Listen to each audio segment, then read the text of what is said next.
Show. Good afternoon, morning, or evening, Mr. Dee Nimmin. How are you? Good morning, Mr. Batal. I'm doing great. How's everybody doing? Thank you guys for joining us today. We've got a lot of show in store for you this afternoon or evening or morning, right? We haven't decided what time zone we're in. All of them.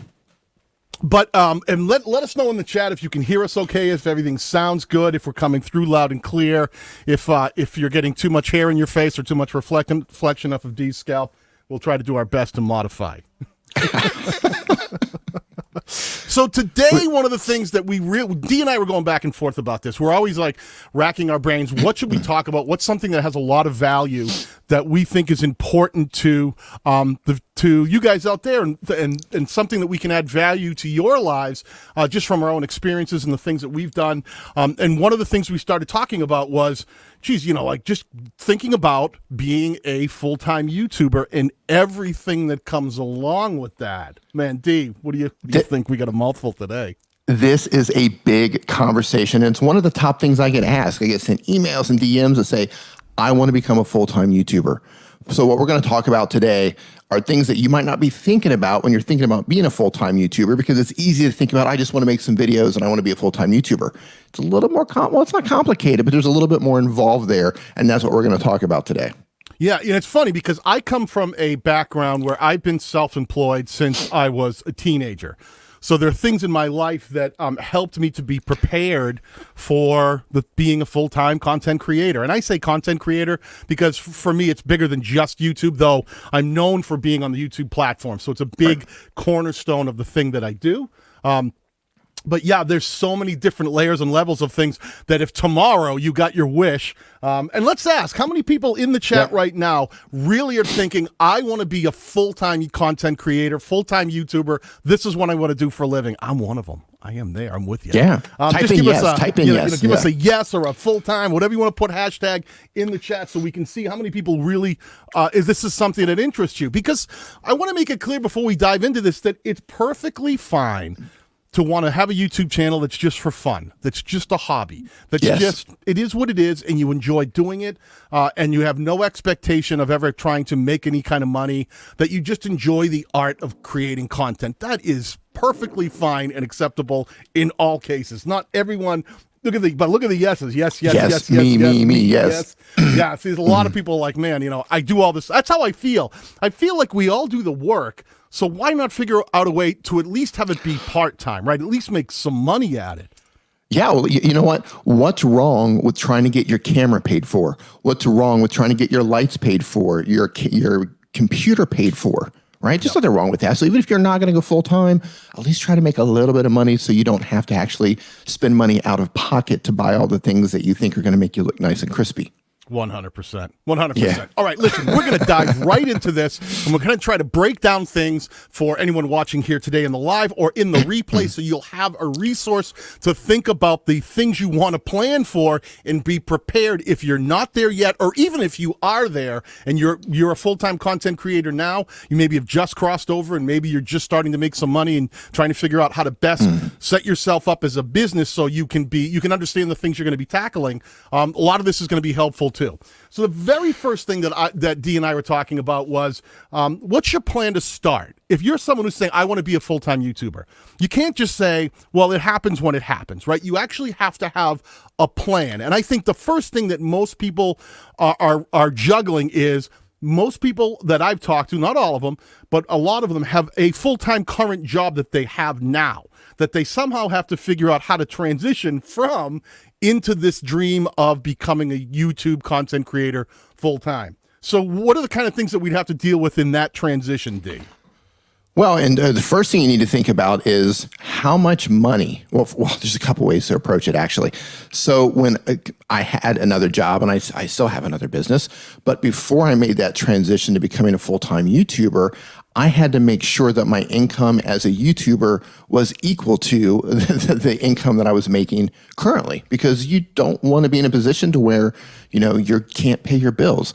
So what I had to do is I had to put the deals together. I had to get affiliate marketing together. I had to do all the things in order to make sure I could bring my YouTube, just my creator income. I don't want to call it only YouTube, but just my creator income had to match what I was currently making.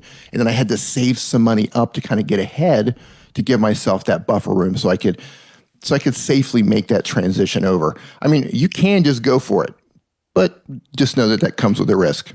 Well, I guess you make an excellent point right there, right? Because if you're going to make the transition, either you're going to have something that makes money and have YouTube start to make money so that you can sort of have the seesaw switch, right? You go from one that you're phasing out and one you're phasing in, and hopefully that makes sense in the transition. Or if you have another job and you actually can put enough savings aside and say, listen, I can afford to leave the thing I'm doing. I have enough to pay my mortgage and this and all of my bills and be able to be a content creator for X amount of period of time. And I can devote to this and be without a steady income stream and survive for a certain period of time, just dedicating to growing that channel, building that channel, and really making that your full-time occupation. Because one of the hardest things is trying to do both at the same time. If you've got two full-time jobs that you do one during the daytime or whatever shift you run, and you're trying to be a full-time content creator, that is the fastest way to burn out of one or both of those things.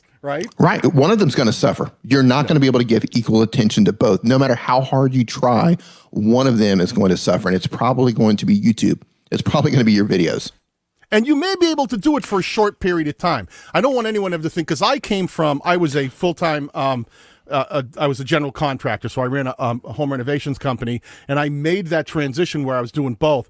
But it was hard to make. I really had to. I couldn't do it for long. It was it was like putting 6 balls in the air and trying to juggle and going, listen, this has to be quick. I can only keep them in the air for so long before the whole thing comes crashing down. Are you saying you only have to juggle 6 balls? Because that's actually not that hard. It's all about ball handling. I think that's my message here today. Glad you said that. There you go. Demonetized already. I can see Andrew cringing as we speak. So we talk about that. A plan to start. Make sure that you can do it financially. That you can actually support yourself in the thing you're about to get into. What would be something else we'd have to think about, Dee? Well, how long can you sustain that, right? And what can you go without? This is a big one. A lot of people, they want to make that transition, but they don't want to go without something. So you got to, do a financial assessment, give yourself a self-audit and say, where am I wasting money? Where can I cut back in order to make this transition over? You'd be surprised. Perfect example. Since this whole coronavirus thing happened, I've been drinking all of my coffee at home. And then I don't remember what the actual amount was, but about a month ago, I was calculating how much money I'm actually saving by not going to Starbucks once or twice a day, just by making my coffee at home. So those little things can make a huge difference. So, do a self-audit, look at your finances, see what you can cut back on, see what you can do without, because you might be able to save, a decent amount of money that can help you transition over faster. Right. So creating a budget in all senses, because we really are. If this is something that if you're coming from a business that maybe was something that was not your business, you worked for someone else, and you're transitioning into something that's going to be your own business, learning to budget, not just your business budgets, but also your home life budgets to make everything work, is definitely a huge piece of that puzzle. I felt the same thing. Once that coronavirus thing kicked in, we weren't going to restaurants anymore. I was like, what's this extra money in my wallet and bank account? Where did this come from? Oh, I'm not outspending it like a maniac. Right. So you're not eating out. I'm not going to Starbucks once or twice or 3 times a day. So back in Thailand where I live, Nick and I live there, it's not uncommon for us to go to Starbucks, 2 times, 3 times a day. It's right by our studio. It's right by our studio. Yeah. But, every time you go in there, it's $3, $4, $5, $6 over the course of every single month. That adds up really and especially fast. When you're trying to figure out how to switch over to, if you're someone who's really trying to knuckle down going, listen, I'm trying to budget so I can go as long as possible without blowing through my the pocket of money I put aside to do this. Yeah, those little things. Make coffee. It adds up. So one of the other things so you get this idea, I can do it. I'm going to plan my budget. I'm going to figure out I can financially make this happen. I can give myself an allotment of time, or I can create a transition that makes sense. Before you do anything else, this is something that Dee and I talked about, which is important at the end, but I wanted to mention it at the beginning because knowing the business you're about to build is one of the most important things ever. And Dee had mentioned this to me in our discussions. He said, it's important to understand, can you scale can you scale? Dee, tell me what you mean by can you scale? Well, this is something that I think a lot of us struggle with no matter where we're at in our journey. And this is something that everybody's going to eventually have to deal with.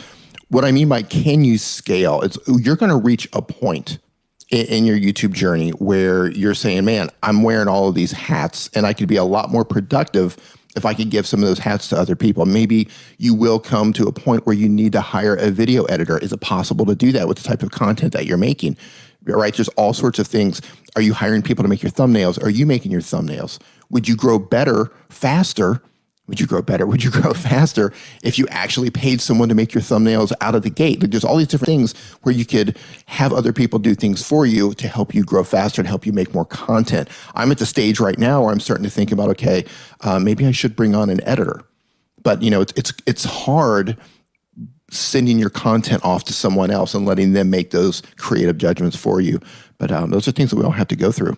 Well, I think one of the simplest things, too, when you think about scaling is, are you even creating the type of channel that can be scaled? Are you so niched down? Are you so focused on, we were talking about, how to make basket weaving out of thatch that's grown in the most remote part of Thailand. Is that something that's going to be scalable, that there will be enough interest in, that you will even get to the point where this would be something that could become a profitable business? So thinking about the type of channel you're making, the type of content you're making, and think about it down the line. Is it something, if you've ever watched Shark Tank, that's one of the things that, like Mr. Wonderful and Mark Cuban will ask, like, I don't know if I understand how we can scale this business. It might work well small, but does it work well when you try to expand it to generate more revenue? Right. There has to be enough interest in what it is that you're doing that's going to allow you to be able to scale up in the first place. Right. I mean, there might be a lot of money in baskets. But yeah. Well, that's the other thing, too, is because you have to have, when you're figuring out can you scale it, you have to figure out, is it something you have enough passion for that when it really starts becoming a job, and you can still go, I still love doing this. I'm still committed. I'm in it every day. It's harder because, trust me, if it becomes, that's an old adage about be careful what you wish for. If it becomes a full-time career, just doing the simple things like making videos when someone is demanding that they need to be made at a certain time on a deadline, on a schedule, they have to be reviewed and maybe sent back to you. These are things that suddenly that thing you love doing absolutely feels like a job. It's now work. And you may change the way you look at the creative process. So you better love the thing you're creating about. Yeah, I mean, and this is part of this conversation. As soon as your sole existence relies on the stuff that you're creating, that then becomes a job. And with that job, you've taken some of the stress out of working for somebody else, which is incredibly stressful, by the way, and I don't recommend it if you don't have to. But now everything's on your shoulders. So there's a new kind of stress that will fall on your shoulders because now it is entirely up to you. So you have to be motivated. You have to be, forget motivation. You need to be disciplined. You need to be disciplined to make sure that you can get things done when they need to be done. And that's tough. Well, let's talk about that. One of the first steps to really being disciplined is creating some sort of organization to what it is you do. So if we were to say, let's create that discipline, Dee, because discipline isn't just, I promise I'll make videos. I promise I want to film and I want to edit. Right. It's bigger than that. So when we start talking about things like organization, what would you recommend being a full-time content creator to people out there who aren't there yet or maybe have just gotten there so that they can start figuring out what they really need to pay attention to? This by itself is a topic that is worthy of its own stream, right? Agreed. Organizing yourself as a content creator, a professional content creator. But you need to come up with some sort of a system that you can continue long term. And it's not just about making the videos, it's staying in contact with people, it's continuing relationships, it's making sure that deadlines are met, it's making sure you show up on time for a live stream, for a podcast interview. You have all of these things that will eventually happen, so you need to put a system in place, and thankfully there's software and there's apps, and you can always use a notebook and a pen if you want to go old school, but there's ways to keep yourself organized, but you have to find a way, you have to build a system that works for you, or you will lose track. Guaranteed you will lose track, because even though it sounds simple when you're just making videos, you'll get to the point where there's a lot going on. Yeah. You're getting pulled in all sorts of different directions. There's a lot going on, and you need to build a system that allows you to sustain that. Yeah, and even in building a system, it's not even just your methodology. Sometimes it comes down to the gear you buy and the things that you have around you that allows you to create the content. I've seen a lot of creators who I've got my phone, I edit, I film on my phone, I'm going to be fine. But you don't realize what's coming at you. And if for a guy who's sitting just to my side, who will teach you how to, be a creator with nothing but a mobile device, when you start to get to that other point of scaling, you're going to start finding that there are going to be things you need, even as a mobile content creator. Things like, okay, so you got to have a good camera, a good phone with a good camera in it that can do the things you want. What about because even if you edit on your phone, just that built-in microphone is not going to be enough as you get bigger. If you want to make quality content, even if you're on your mobile, you're going to need a better mic. You're going to need to know how to work it, how to make it interact with your mobile device. If you're using a camera, if you're going to film with a camera, you've got to make sure that you understand and learn how that camera operates so that you can make better content, because phones a lot of times are great because they're point and shoot.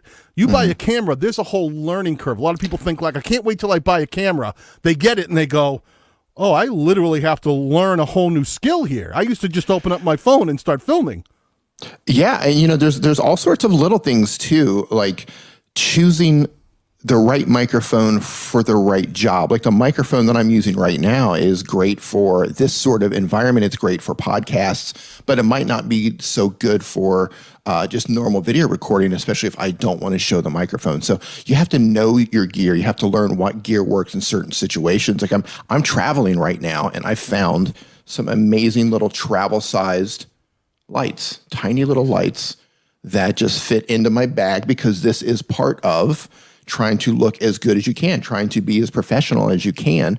So I want to make sure that I travel with the right stuff even. Right. Right there is a huge one. Lighting. I think that a lot of people don't realize, I usually am outside, I film, I vlog. But, you're not going to always be in that environment. You might be inside sometimes. It might be raining. You have to be able to create content in an environment every single week that's not going to be hindered by some other factor. Lighting is the same. I've got 1, 2, 3, 4, 5, 6, 7, 8 lights around me, and one in the back here with the on air, just to create a very simple lighting scheme that works with my webcam. So, if they were off, you would quickly realize that everything in here looks, just falls apart and looks very unprofessional, and it doesn't actually show the set the way it should. So lighting's important. The type of editing software that you're going to use, because today you might be editing on your phone, but what if you get to the point where you're actually going to maybe do some sponsored content or work with brands? Is that phone editing going to be enough to do the thing that the sponsor or the brand wants? Can you handle the workload if it gets to the next level? Which means you may start to have to know how to use an editing software that's going to run on a computer. Yeah, and there's other things like workflow. For example, my brother Nick and I we're just getting started on working on a podcast, and one of the things that we were discussing about is workflow, right? He's in a different location, I'm in a different location. How do we make this work? And even though we could record into our actual cameras or into a phone, he's choosing to record into an actual device, an ATM Mini, because that's better for his workflow. Record it there, send it to the computer. So you got to keep workflow in mind. How can you get it done the fastest, right? Yeah. And if you're going to spend money, if you are going to spend money on something, spend money on things that make you more productive. Absolutely. We call that, we've talked about that a lot. I call it buying back your time, right? If there's something that you're spending a lot of time trying to get, your audio to sound right, you're trying to get a lot of time to get your video to look right, spend a little money on lighting that will help the video look better. If your microphone never quite sounds right and you have to keep EQing it and spend a lot of time, maybe either buy a better microphone or buy some software that immediately allows you to save your patches so you can process it quickly and run that mic through it, and you go, boom, I click a button, I know that this mic always sounds great. Running this digital audio software works perfect. It makes my mic sound just the way I need it for each mic, because you might, like you said, you might have a lav mic for some situations, a studio mic for another. You might have, overhead mics that are farther away, like a boom mic or a shotgun mic, that all have different tonalities, or they're different mics, and you have to make sure. You might be bouncing in between them in one edit, and you need it to not sound like completely different mic tones that are so different that it's distracting to the viewer. Know your gear. That's what it comes down to. Speaking of gear, I see a handful of questions in the chat asking me about these lights. After this video is over, come in, ask questions as a comment. Daniel and I will both be in here for the next several days, probably the next week, answering any questions you have. So if you have questions about these lights, come back and ask them there. We'll be happy to come down and answer those questions. Absolutely. Microphones, gear, whatever. Yep. So let's talk about this again. So when we're talking about getting everything put together, a simple thing, you got to make sure you have a solid internet connection. We're not even going to talk about that one. I don't want to throw you on the bus. When you're trying to create these things, if you're going to go live, if you're going to upload, if you're going to try to work your channel, if you live in an area where the internet isn't great, Dee's been struggling with this because he's been away from home. He's been in a different country, and he's been literally moving from place to place to place just to locate an internet connection, literally relocating his entire place he's living so we can do this. Yeah, well, no, but this is part of being professional, right? So if my priorities, because you have to prioritize what's important to you. So now when I'm opening up Airbnb and said, okay, that's a beautiful place, but now my priority is, if I know it's going to be on the last the last Wednesday of every month, I know I need a good internet connection so we can do this live stream. So I contact all the owners. What's your internet speed? What's your internet speed? What's your upload speed? Yeah. And because I want to make sure that when I'm here, we can get the job done. Like, these are the little things that you have to do to continue, because everything that you do is going to represent what you are and how people perceive you. So if I start flaking on every other stream, guess what I'm not going to be doing in the future?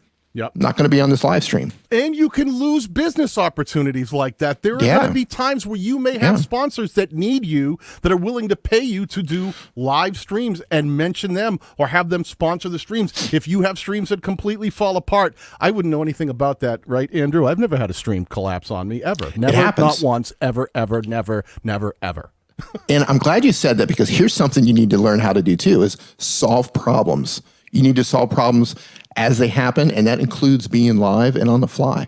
Yep. And you'll figure that out the more you do it. The more experience you get, the more you're going to get better at becoming a problem solver. 100%. 100%. Yeah. Well, let's talk about this. So now we're talking about the gear. We've kind of got we know what we want to do. We want to transition. We've kind of figured out that we've got what we need to look for and be able to start this thing up. We've talked about some of the gear you might need, but what would you say would be the next step that someone might need to really embrace if they've covered the first few initial things of, I'm ready to do it, I got the gear, I've got the good internet connection, I want to create, I just want to go? There's one more thing I want to mention before we move forward. And that's, if you can, and I know not everybody has this, has a space to do this and has the ability to do this, but if you can create a space that is dedicated to recording, so you don't have to set up and tear down every single time you need to record, that is crucial when it comes to getting content made. Huge. Because the headache of having to put everything up, tear it down, put it up, tear it down. If you can, even if it's just a little corner of a room, even if it's just in your garage, if you can put something together to where at least you don't have to move your lights, or maybe you don't have to move your microphone, that can make you so much more productive. Yeah, because all you have to do is come in, click a button. Throw it in there. Yeah, you just have to click a button and start. Did we lose you? We lost you for a second. You're okay, D. Click a button and start actually working. If you have to get every day, I used to do this. I used to have to pull out my lights. I used to have to set them up. I used to have to set up my camera. And it took time, and time. Yes. Man, time is something. We should just jump. Let's talk about time. Time is something that I think that someone who hasn't been a full-time content creator yet might wrestle with, because you think time, right? I make videos, I put them up. That's what I do. I just make them, and when they're done, I publish them. But time management has been my number one hurdle even to this day. Can we talk about time management a little bit? Am I still on the screen? Am I still here? You're still here, pal. Okay, I wanted to make sure. I saw people saying, "Oh no, we're losing him." I just wanted to make sure I was still in the stream. Everything looked good on my end. Time management. Look, I am terrible at time management. Like, I don't care how long you've done this, you are going to have, everybody has strengths, everybody has weaknesses. My weakness is time management. I'm terrible at time management, but it's something that I know I'm bad at. So I'm constantly trying to find ways, trying to build new systems so I can improve how productive I can be when it comes to time management.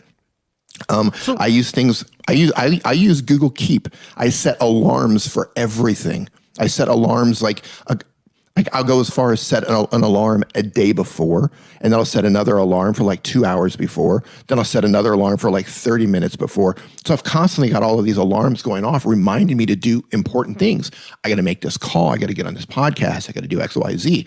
Because without this system that I'm putting together, I'm lost. So you're saying you're talking about creating schedules, right? Not just going, oh, I got to get up every morning and make my video. Oh, I might have this other thing. I think that you're on a big point right there.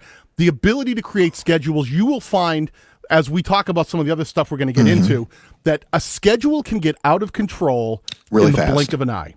Right? Yes.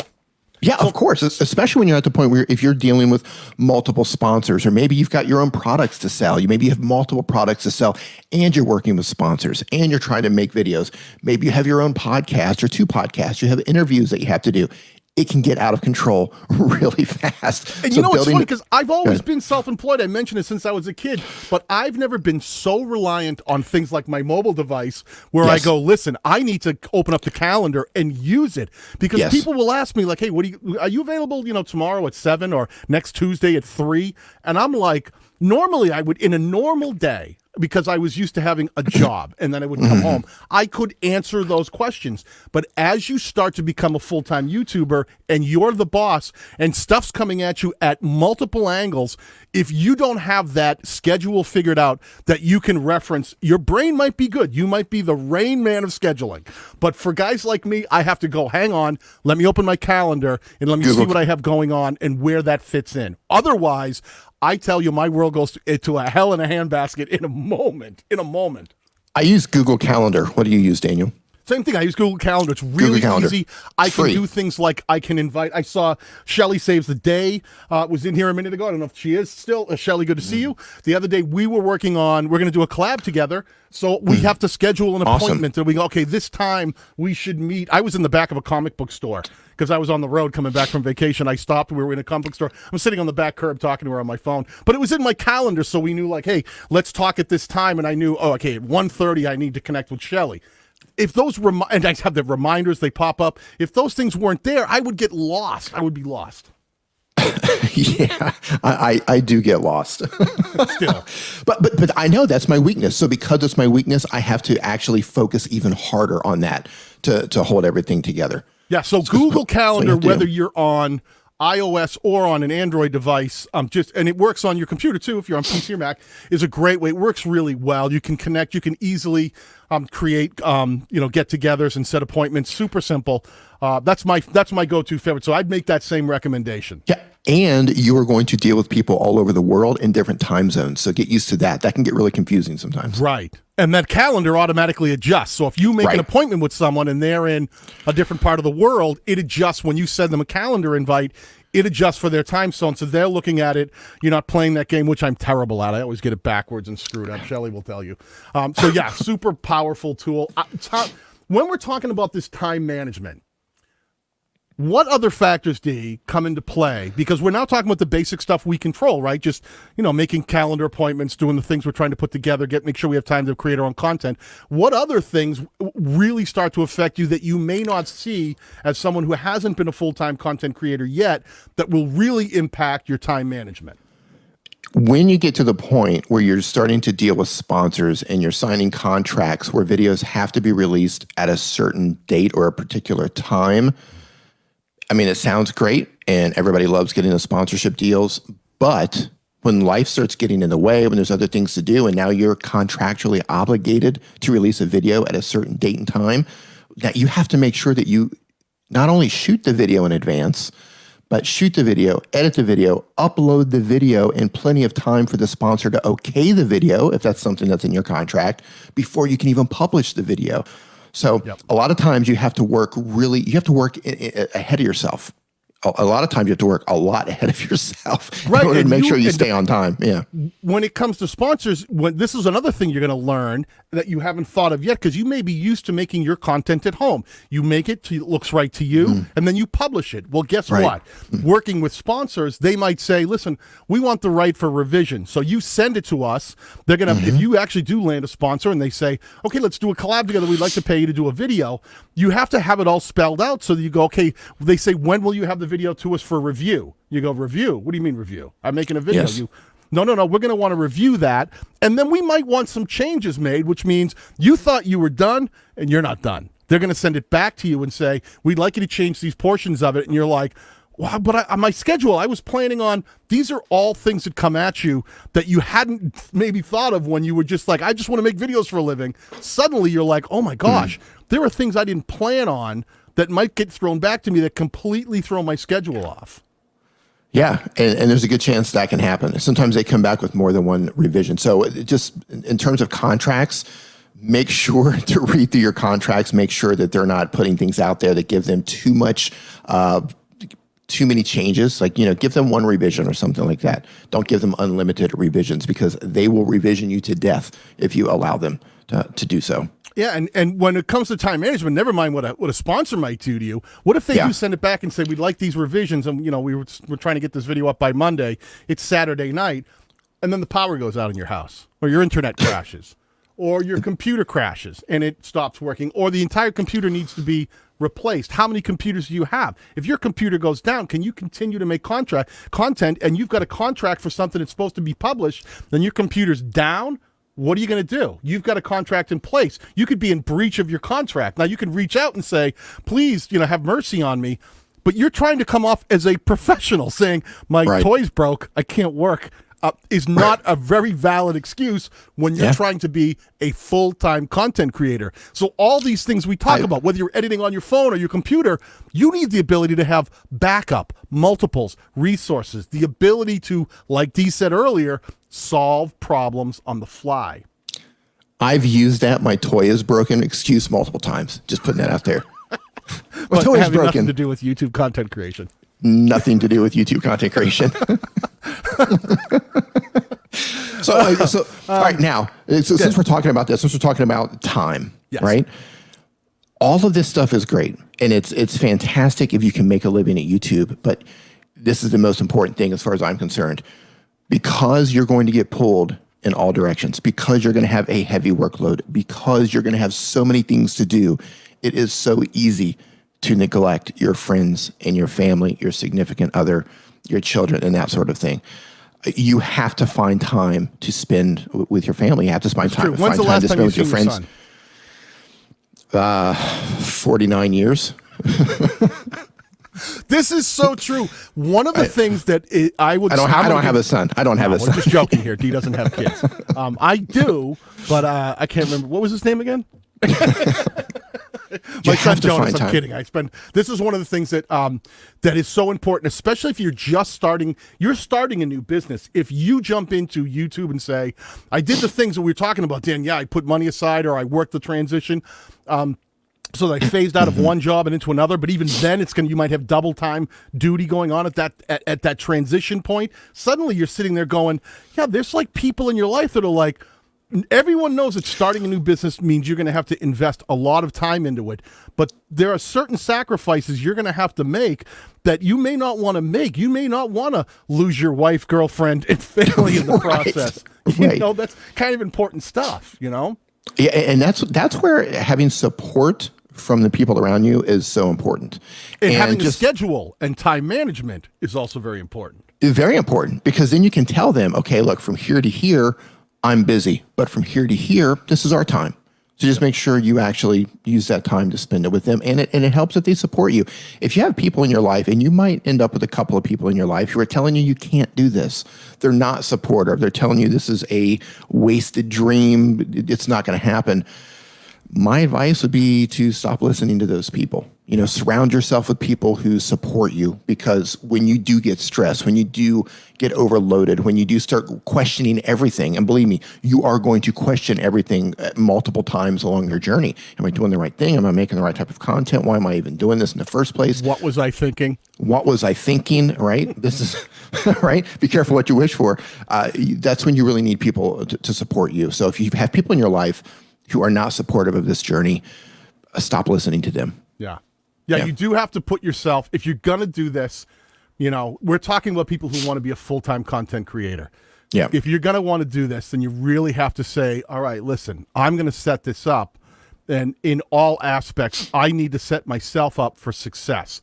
I can't have anchors around me. I can't have things that are going to stop me from creating. I can't have people who are going to tell me, this is ridiculous. Why are you wasting your time? Those things will all become a burden, because the journey itself is going to be difficult. It's going to be harder than you can imagine. It's more rewarding than you can possibly imagine. But that journey, just getting to the point where you go, there is a goal that you're going to say, I need to make a certain amount of money where I can go, okay, I can exhale for a second. I was holding my breath trying to make sure I got something happening and trying to create revenue streams. But there's going to be a minute where you really have to, like, you have to have a lot of faith in yourself and say, I can do this, because it's going to take a moment to get the thing to the point where it actually starts generating revenue in a way that it's self-sustaining. And I just want to mention here, because we've talked about a lot of things here, and a lot of it sounds kind of down a little bit. Like, you've got all these things that are going to happen. But I want to say, don't start on YouTube. Whatever you do, don't start. We mislabeled the stream. Don't be a YouTuber. No, what I want to say is, even though it sounds like things can get overwhelming sometimes, and it can, I want to say that it's worth it. It's worth it. For me, going on this journey, becoming a full-time content creator, has been hands down the most rewarding thing I've ever done in my life. So I don't want it to sound like where it's like, hey, it's a lot of gloom and doom here. Prepare yourself. There's a lot of work, but it's totally worth it. Yeah. It is worth it. Like, every minute of it is worth it. And even when you struggle through those videos, you struggle through everything, when you hit that publish button and you know, the views come in and your community comes in, it's like, wow, that was really great. That was helpful. Like, it all pays off. That's all of it. Yeah. It's all, yeah. Brian G. Johnson in the house. All balances Fear of faith. out. Absolutely. Andrew Can saying, believe in yourself. You have to have faith in yourself. Yeah. If you are questioning yourself to begin with, you're going to have anxiety. You're going to have questions about things that you go, I don't know all of it. That's part of the reason we're here. We want you to give you a list of things to think about before you jump in with both feet, not knowing how deep the water is. But yeah, you absolutely have to say, I can do this. I can do it. I'm going to give myself the time and the commitment, and I can do it. If I believe in myself, I can make this happen. And there's an actual thing called Imposter Syndrome that a lot of creators will go through, especially if you're teaching people how to do things, to where you'll start to feel like, am I even qualified to teach people? And there's a lot that goes on sometimes when you're doing this. So just have faith in yourself. Have faith in yourself, and just have your plan and work your plan. You're absolutely right. There are times when you'll have people come to if you start driving views and people leaving comments saying, you're great, you're so good. Like, you go, you'll have those moments where you think, I'm not really that good. You don't know how much I wrestled to get this video out. It may look good in the edit, but I was really struggling to get through this. And you can get that imposter syndrome where you go, like, I'm not nearly what they think I am. The goal here is, listen, none of us are perfect. None of us are going to ever be perfect. We're just trying to make content that reaches our target audience and that hopefully sets us up in a way that we can actually do this as a profession, that the channels start growing enough that we can actually say, goodbye, day job. This is what I'm going to do. This is my new source of revenue. And since we're talking about this, since we're talking about like imposter syndrome and the emotions and everything that come involved with it, I can't stress enough the importance of becoming friends with other creators, because nobody's going to understand your journey and the things that you're going through more than other people who are doing the exact same thing. So become part of every community you can become part of. Show up in the chats like this, get to know people, become friends with people, and build actual relationships with those people, because you can have these conversations and they'll understand it. Versus if you go to have that conversation with your mother or your friend, they're not going to understand exactly where you're coming from. So build those relationships with other creators. 100%. Yeah, I mean that's how. I mean the reason Dee and I get along really well is we're sort of in similar places in the journey. I mean he might tell you differently off camera, but but we used to be in a band together. So we just have a lot of the same kind of similar experiences when it comes to what it is we're trying to do, where we're at in our journey, and the next step. So not only being here together, we actually like Dee as a person. He's a great guy. But we're having conversations about the kind of things like, hey Dee, I've got this company I'm talking to. I don't know where I should go. It's a little hard now. I need a emoji. You complete me, Daniel. Well, someone has to. We balance ourselves off in hair. That's how we work it. It works out. The scale is even. So listen. Let's not try to slow ourselves down. I really want to make sure we're dropping tons of value here. When it comes to, we're talking about those things like, when a sponsor comes to you or when you might get a deal and actually making money. Because I think a lot of people always say like, well, I make money because I make videos and I'll get AdSense revenue. And that's how I become a full-time YouTuber content creator, right? That's how you make money. Then YouTube pays you to make videos. Is that right, Dee? Is that how we do it? Unless you are getting a huge amount of views or you're making a particular type of content where you can make a lot of money in ad revenue, your ad revenue doesn't really, it doesn't add up to a whole lot of money. Now, there are certain types of content where you can make money, but a lot of times you can need a lot of views to make money. So if you're relying only on ads, the majority of you are probably going to be disappointed. So I wouldn't think about YouTube in terms of like, I just want to make videos and make money on ad revenue. One, that's dangerous because what if your account got demonetized by a mistake, an algorithm mistake? The AI comes in with a mistake, not an algorithm mistake, an AI mistake. And it happens. How many, if anybody is following a bunch of creators on on Twitter, you see so many people saying, hey, my account was demonetized. I didn't do anything. They hit me with a duplicate content strike. I'm not doing anything. You get demonetized. So the best thing to do is find multiple ways to monetize your content. And working with sponsors is one way to do that. Okay, so you said that right there, working with sponsors. How does someone, because when your channel gets big enough and you've been out there enough and you've driven enough views and there's enough subscribers and growth and an audience around you in the comments section, yes, there's going to come a point where sponsors will reach out to you and go, hey, I came across your channel because it was recommended on the platform, or we were looking for someone in our space and you actually exist. You have a lot of authority on YouTube and we were able to find you easily.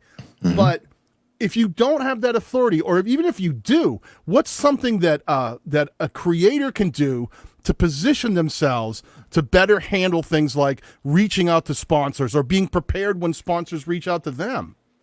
The first thing you need to do as a creator is build your media kit. Now, a media kit is going to usually a PDF document. It looks good, and it's basically important analytics. It's contact information. It's telling the sponsors who's actually watching your videos, what demographics are watching your videos, a little mission statement about what your channel is about. It's basically a usually 1, 2, or 3 page document that you send sponsors so they know all about your channel, who's watching your content, the price of whatever you're offering them for one video, for multiple videos, for channel sponsorships, for shout outs, for integrated parts into your video. It's basically everything that you want to send the sponsor. And it's good to update that every 3 months or so.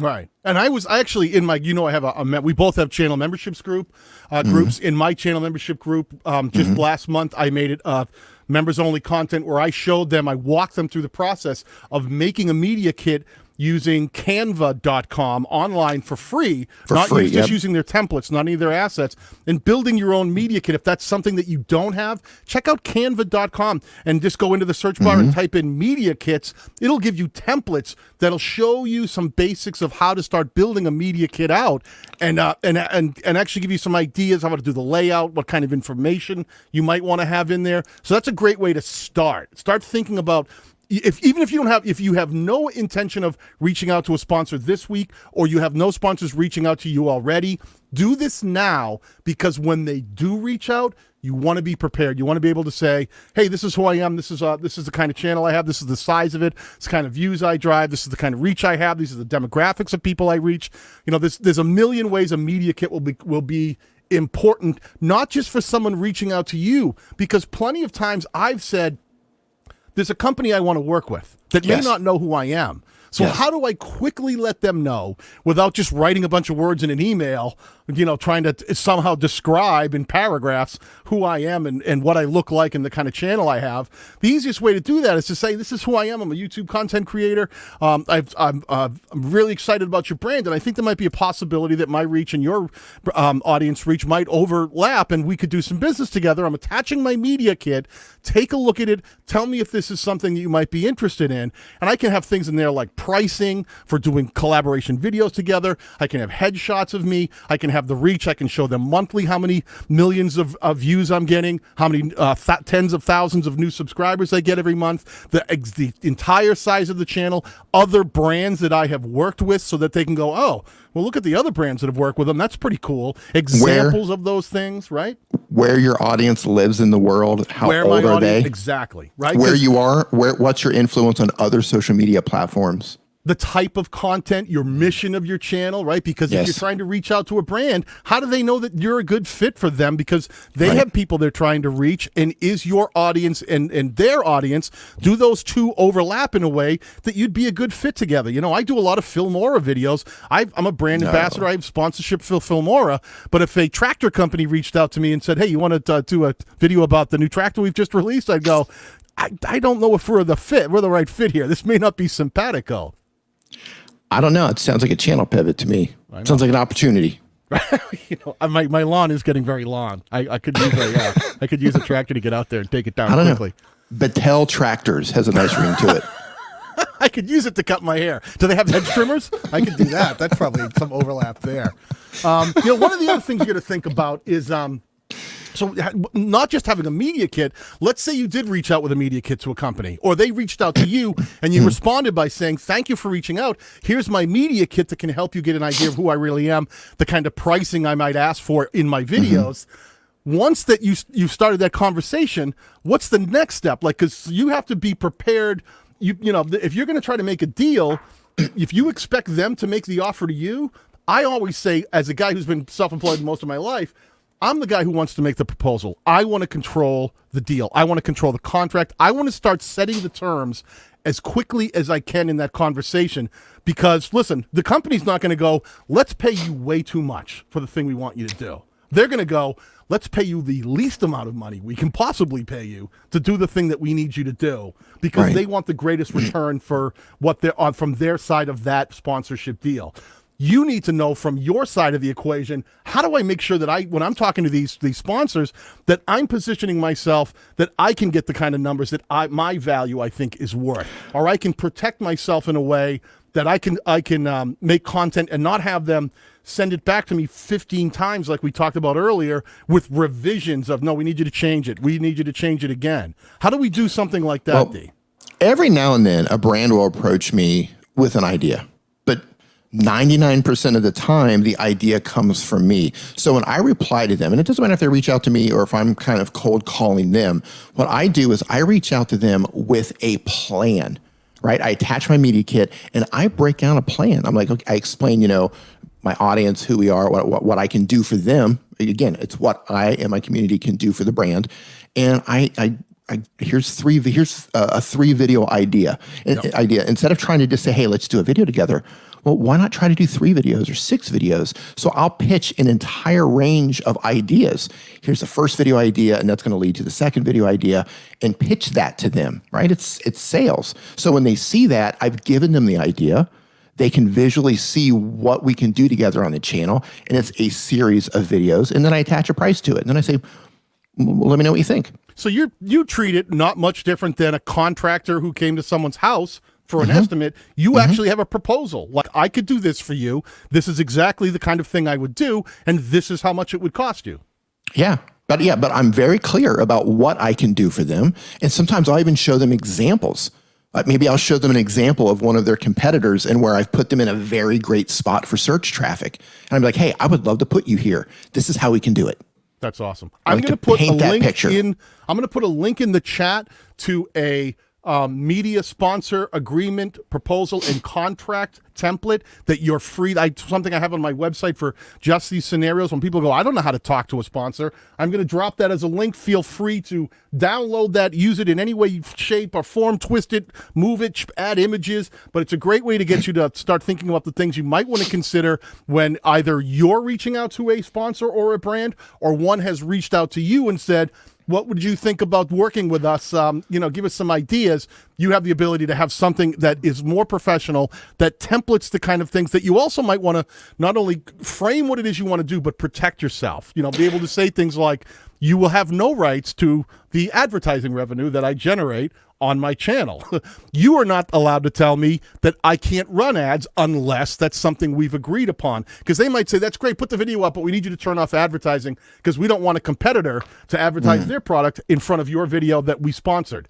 Well, if you don't have that stuff covered, you're in a position where you're now in conflict with that sponsor. If you can get that stuff spelled out ahead of time, isn't this a joy, being a full-time YouTuber content creator? You got to think about all these things.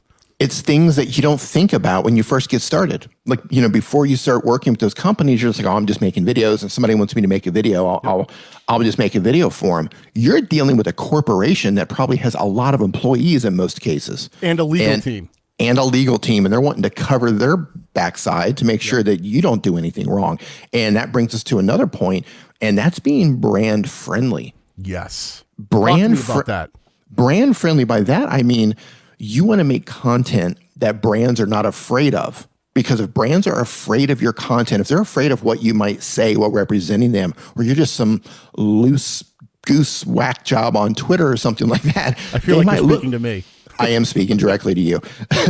They might look at you and say, this person's a bit of a wild card. We're not really comfortable attaching our brand, our trademark, with this person. So make content that's brand friendly. And when you do that, when you are brand friendly across social media and your content is friendly, once you start to work with sponsors, other sponsors are going to see that. They're going to see that you are open for business. And eventually you will get to the point where you won't have to chase sponsors. They will come to you.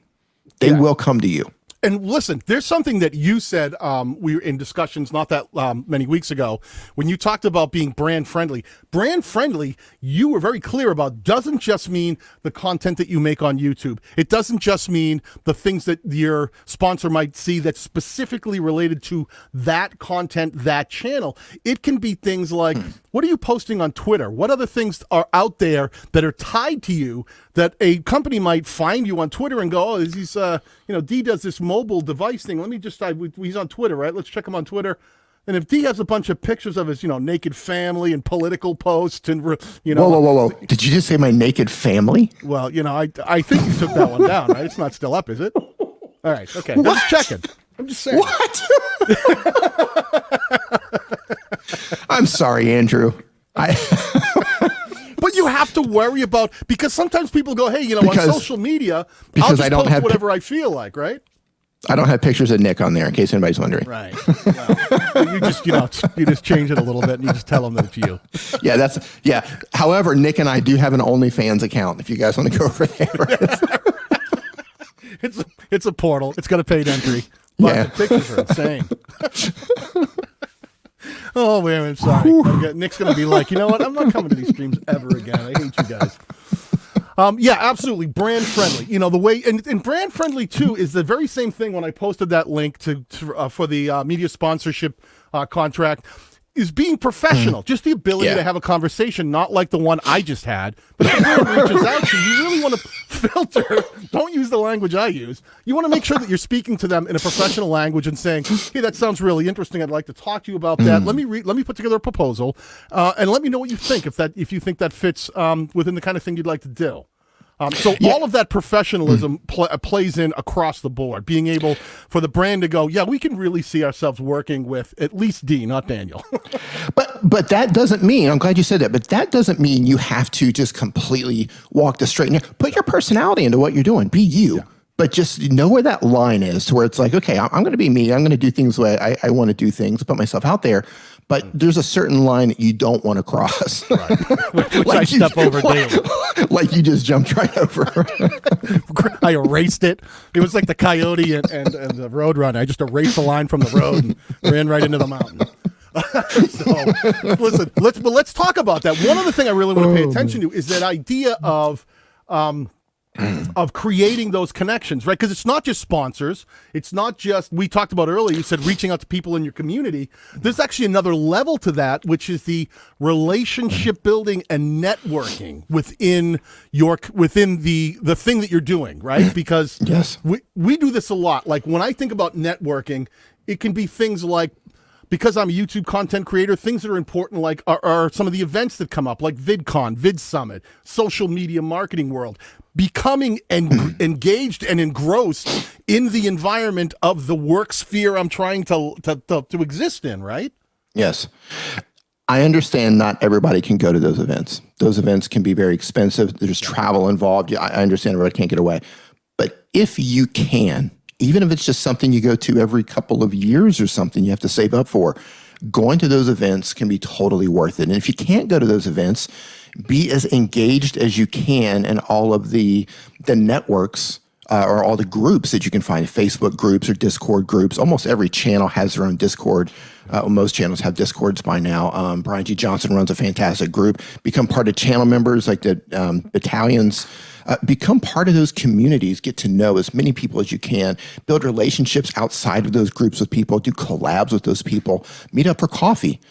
Obviously not now, but when things get back to normal, go meet up for coffee with those people. Yeah, and we're talking, I mentioned the big conventions, right? I talked about VidSummit, those are very YouTube creator oriented. But your niche isn't necessarily just, in my case, I do kind of deal with how to grow YouTube channels, so does Dee. But there's things like if you're into something like if you're into tractors and farming, then they have things like the National Farm Machinery Show in Kentucky that doesn't cost a ton of money to get into, that you can get down there and meet with the people that are in the farming industry, that you could say, hey, I run a really successful YouTube channel. I'd love to feature some of your products on my in my videos. Maybe there's something that we can do together. And by showing up in different areas that are relative to your channel's niche itself, you can really start expanding your networking opportunities. Right. You have Comic Con. You also have the NAM, the National Association of, Music Merchants. Yeah, that's a great one. That's when you go to, and it's like every company that makes guitar. I love that one. That makes guitars, that makes amplifiers, that makes strings, that make picks. If you've got a channel that has something to do with music and you live in the West Coast and you can go out to NAM, go to NAM, right? Show up there. Make yourself known. Get to know some of the brands. And don't be afraid to go in there and say, hey, this is who I am. This is where things like a media kit or a business card could come in really handy, where you're prepared for opportunity. If you wait for opportunity to come to you, you're going to be waiting a lot longer to find the success that is really out there for every one of you. If you can prepare yourself and start seeking out those opportunities and be prepared for when they come your way, there's never going to be one big opportunity. It's going to be constant series of opportunities that either you're ready to respond to or you're not. And if you're not, you're always going to struggle trying to find the success on the platform that some of the other creators, you go, well, how do they get those deals? Well, how did they make that happen? They were prepared. They were prepared, and they were proactive about making those things happen. You nailed it. Be prepared and be proactive. That's the way to do it. Okay, absolutely. So let's So we're talking about just saying like that. I'm just talking about because, we think YouTube, but there's more than YouTube, right? Because you said earlier, what would happen if you built everything around a YouTube channel? Because we're talking about how to be a successful YouTuber. Right, but what happens if your channel gets demonetized? What if you're a John Prosser who gets his channel, stolen and it disappears? What do you do? What is something that creators can start doing now, Dee, to make sure that they're not so invested just in YouTube that they can protect themselves to make sure that they can exist if something happens in the YouTube space? Well, before I get into some things, I want to say that this goes right back to relationship building. Part of the reason John Prosser got up and running so fast is because he built relationships from people who knew people that could get things done faster. So build those relationships, because you never know who you're going to end up building that relationship with. It could be somebody who's calling the shots over at YouTube who can handle your situation if you accidentally have a problem with YouTube, whatever platform that is. But another thing you can do is you can build an email list. So you can let people know what's going on with your channel. You can use it for sales funnels and all sorts of other things. But if you are putting all of your eggs into the YouTube basket and then something happens to that basket, you're left with nothing. If you have an email list, if you're building a presence on other social media platforms, you at least have community elsewhere where you can stay in contact with people there. But if you're just only doing YouTube and that's it, if anything goes wrong, you've lost. Yeah, and we both found out about John's situation on Front Page Tech through Twitter, because he's got a strong Twitter presence. Very strong. He's got different social media presences that are part of his whole growth journey and part of his business. He was able to reach out to people there because people knew him and followed him. And when he set up a new channel in the interim, he was while they were getting his channel back into his hands, he was able to communicate with people on other platforms, quickly reach his audience in ways that he couldn't because his channel was gone. But he was able to reach a lot of them and say, this is what we're doing temporarily. Here's an update.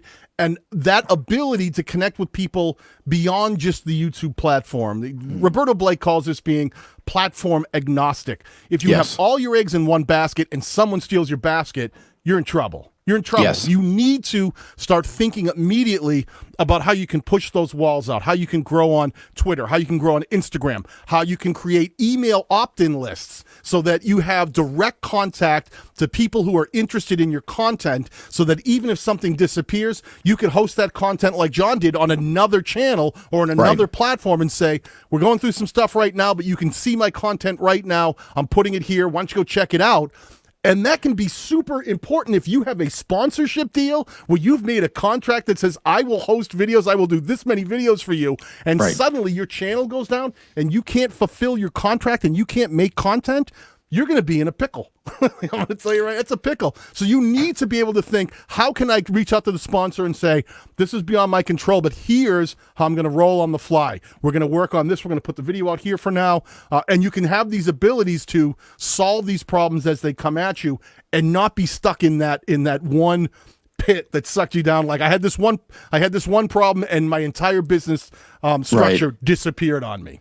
And I don't care what type of content you're making, this applies to you. Even if you're a gamer, it applies to every single person making content. Yep. Because that's all, at the end of the day, we're all trying to make money here. This is the goal is, if you're going to be a full-time YouTuber, it's not just about making videos all day long. If you're not driving revenue, then you're going to be in a position where, if the bottom gets pulled out from under you, you're going to be in big trouble because, the mortgage company's not going to go, oh, that's okay. Just get back in touch when your channel's back up and running, We'll wait. We'll wait. We're nice like that. The electric company's like, don't worry, Daniel. It's whatever you need. We'll work with you. Well, let's talk about money.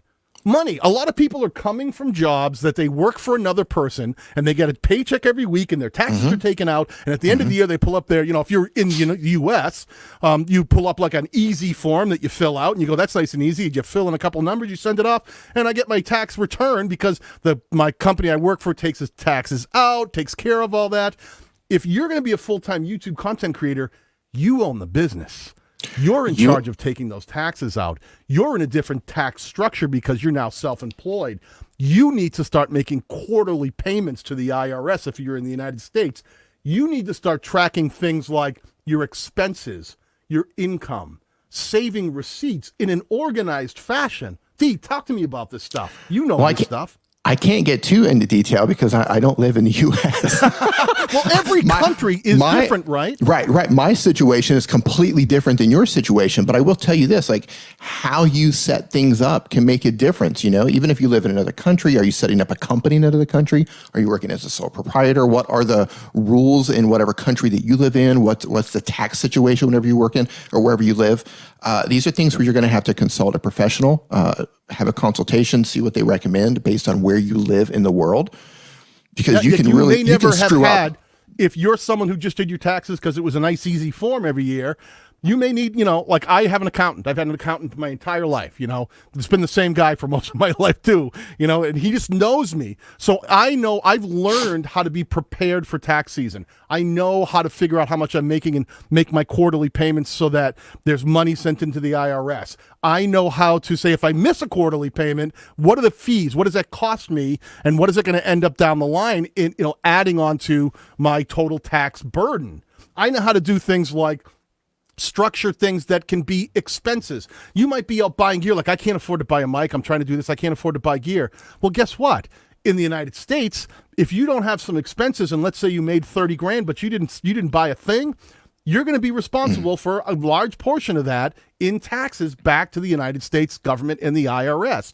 Whereas if you said, you know what, I'm going to buy a new computer, I'm going to buy a microphone, I'm going to buy a couple of things, I'm going to spend several $1,000s to get the stuff that will actually help me work faster and more effectively, those things can come off the top as expenses, and you don't owe the tax burden on that money spent. But you have to be able to save those receipts, know which things are deductible, know what portions, because things like building out a studio in your home, you don't get the entire cost, you get portions of it. So learning to sit with an accountant and someone that can help you understand being prepared for the tax burden that's going to come with your new business is super important. Super important. Yeah. And I think for Americans, I know a lot of YouTubers are getting set up as like an LLC.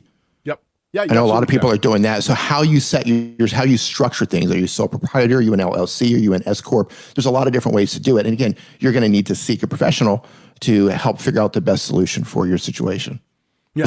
And you have to deal with this. So this is something you have to deal with. Your very first year. And even if you did nothing other than, listen, I didn't do all these brand deals, Daniel. I didn't do all these brand deals, Dee. I just started making content and I just wanted to make the ad revenue and have YouTube pay me.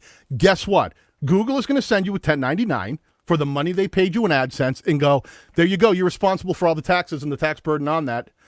And you're going to be sitting there going, what do I do? I'm used to the company. I work for Raytheon and they take my taxes out and then I just do the thing and I'm done. But not, what do you mean? I have to actually figure out what I owe and how is that figured out? All of these things are important. You are running a separate business entity and you are responsible for any income that you have earned as a business or as an individual or as a sole proprietor or as a corporation. So these are really important things that you're going to have to learn in your first year. This isn't down the road. You certainly don't want to be like, oh, they won't know that. I just won't pay taxes. I'll get around to it. I only made a few thousand. Guess what? Every time YouTube sends out a 1099 that is above, because technically you're a subcontractor, anything above $600, they're putting that same notification out to the IRS saying, we paid them, we paid him that much money, we paid him that much money, we paid him that much money, and you can have that come back and bite you in the butt, because the worst thing you ever want to do is like pretend it's not there. It's lying. It's called tax fraud. It's saying you didn't make money that you know you did. That's a really sketchy situation. They will Wesley snipe you. You will be in the crosshairs where you will be Wesley Snipes, right? 1 minute you're in all the Blade movies. The next minute you're like in a jumpsuit in orange going, I thought I had guys in place. I thought I was okay with this. I thought I'd catch up with this. And here's something else you need to think about too, depending on where you live, because I know in the U.S., like health insurance is insanely expensive there. But if you leave your job and you become a full-time creator, you have to. What are you going to do about health insurance if you need health insurance? So I know it's cheaper elsewhere in the world, but in the U.S., I feel sorry for you guys. So something you have to think about. So let's wrap this up. We've been going for a little over an hour here. I know Andrew's probably like, all right, guys, let's get this closed up. All right. If we could give one quick sentence. If you could say to everybody, listen, okay, this is what I want to give you, my one big piece of advice that can hopefully start getting you prepared, because we've listed all these things broken down. But what can you give that creator today who wants to be a full-time YouTuber in the next year? What's the one thing you would say to them to say, think about this, keep this in your head, to help them start at least get down the path and stay in the right direction? The advice that I would give is be prepared to do whatever it takes to accomplish the mission. Right? You have your plan, you have your goal, and if you want to reach that, be prepared to do whatever it takes. That might mean staying up all night long. You don't go to sleep because you have to publish a video in the morning because you're contracted to do it. That might mean you have to spend money that you don't technically have because your computer died and you still have to meet your deadline. There's a lot of things that you're going to have to push through. So be prepared to do whatever it takes. Yeah. And I would say, springboarding off that idea, is consider you might have this all figured out. You might have gone through everything we just talked about, said, all right, I think I got this figured out. I listened to you guys. I listened to you, Daniel. I listened to you, Dee. I think I've got a good handle on where I need to head. What if you head down that path and things aren't working out? Are you willing to make an adjustment? Are you willing to pivot? Are you willing to say, everything that I had set up isn't working the way I want. I've already quit my job. I already put this money aside. Something's not happening. Are you willing to really self-examine and say, hold on, you got to give it amount of time to, you like anything else, when you're building something, you have to invest enough time to let the thing actually start grow and actually start building up some momentum. And it can take time. Seeing things just are not connecting, things are not happening, and you start doing all the things that we've talked about, and community members are going, you really, we'd like to see you get more views. How many views, how far along were you? You're in a similar niche. What was your experience when you were 6 months into this, 8 months into it? Where were you at? And the things you're doing aren't working. Don't be afraid to take some other advice and go, I got to be willing to change. I got to be willing to pivot. I've got to be willing to be my own worst critic and go, I don't know everything, and I may have to change what I'm doing and say, let me try something a little different here, tweak things, try to move things in a different direction so that potentially I'll align myself better with a stronger growth trajectory. Make sense? That makes total sense. And I'm going to add to that, be prepared for this to take time. Yes. Don't jump into this after a month or 2 or 3 months. You've got 20 videos on the platform thinking, what's going wrong? Everything's going wrong. Look, this is a long game. Prepare to play a long game. Don't look at the short term, look at the long term, and keep that in mind. It's going to take a while. Yeah, I think it took, just from my perspective, and every channel is different, it's going to take, you better plan on putting up a solid 100 videos before you're really going to get to a place where you're making the kind of content that actually can connect. You have a catalog that actually can get served out, that YouTube actually starts knowing more about you, because that's part of the process too. YouTube needs to learn more about you, your content, the audience it might serve, the kind of videos that you're making so they can put it in front of the right people. So absolutely what Dee said. You got to plan this all out and think about the time and how you're going to survive that time. Because if you're going to come in thinking, I'm going to do this in 2 months with 20 videos, you're going to walk out with a lashes across your back going, what happened? and a weird thing happens to wrap this up. A weird thing happens when you start out. You're standing at the bottom of a mountain. You're looking up at the mountain and you're like, this is a huge climb. I don't know if I can do it. And you're going to struggle to get up to the top. But once you're at a certain level, things kind of work themselves out. Sponsors are going to start contacting you. You're going to start thinking of different ways to make money, different ways to come up with your own products to sell. Maybe you want to create a course. Like, you get to a certain point where everything starts to make sense. Everything starts to fall into place. You can get ideas faster. You can get deals faster, but you have to fight through it to get to that point first. So just one foot in front of the other. Make sure you know where you're going, but don't be afraid to pivot, and just don't stop. If you want to succeed, don't stop. Build momentum. Get that momentum going and don't let it die down. Stay on it and keep it moving in the right direction. That's awesome. Dee, thank you so much for hanging out with all the great advice today. Thank you, everyone in the chat, for hanging out today. And thank you to TubeBuddy and our buddy Andrew Can for putting up with us as he always does. We really appreciate them, the support they've given us, letting us do the show on the channel. And make sure you check out TubeBuddy. If you have not installed TubeBuddy, it is the premier web browser plugin for anyone who wants to grow their channel more rapidly and improve their workflow. So these things that we're talking about are a little bit easier than they are to the next guy who does not have TubeBuddy installed. So and I was going to say, if you have a question, because I know we didn't get to the questions in this live stream. If you do have a question after this video processes, you can come back and leave a comment. You can ask your question there. Daniel and I will be in here for the next week answering questions. So 100%, come back. Absolutely. In the comments section below, anything that we didn't hit, anything that's even kind of related, drop it down. Then we promise that we'll be there to respond to them. All right, guys, have a great day. Thank you very much, and get out there and grow those YouTube channels. We will see you guys soon. Cheers.